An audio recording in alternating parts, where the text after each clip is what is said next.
In the early morning hours of May 27, 1991, you were a City of Milwaukee police officer, is that correct? That's correct. You pulled into that alley with your squad lights on, The headlights of the squad car were on, yes. and you got out of the car. That's correct. What did you do after you got out of the car? What did you see and what did you do? I exited the car. I was the passenger of the car.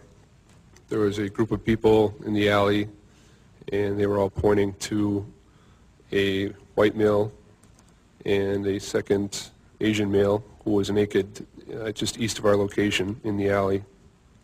My partner came up to me and told me that he had obtained information from the white male to whom he was talking to,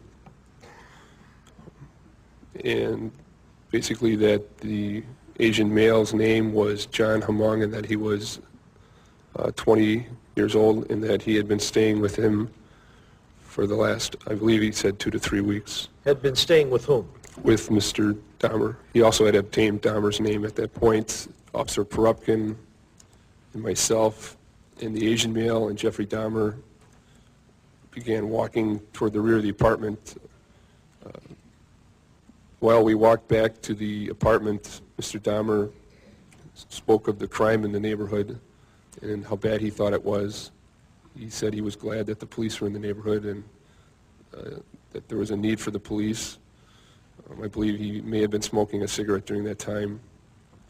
As we got near to the apartment building, it was the rear of the apartment building, obviously, he spoke of the need for extra locks on his apartment and that he had a security system because of the crime and the nature of the neighborhood.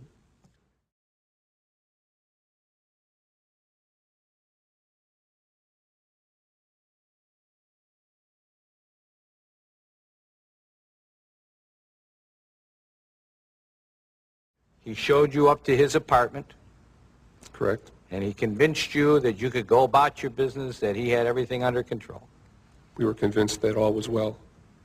And there wasn't anything that you saw that could, for one moment, have caused you to believe that there was any problem at all, correct? There was nothing.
What did you think about him as a person? What impression was made on your mind of this fellow that you're dealing with here?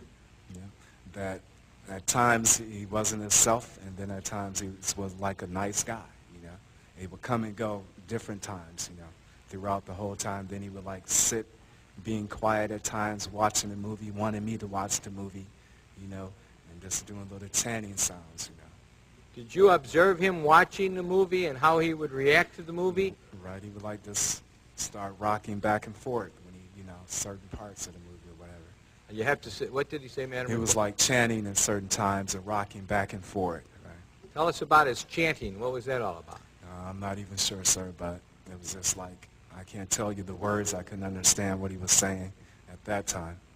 Can you mimic him? How it sounded? It was like a slow slur, like, some of that nature, some close like that, I'm not sure. Did it keep on for a period of time? Off and on throughout the ordeal. And how about the movement back and forth? How was that being effectuated? Just like back and forth, he would do it every now and then. You know? Just as you are rocking in your Right, chair like this. and chanting.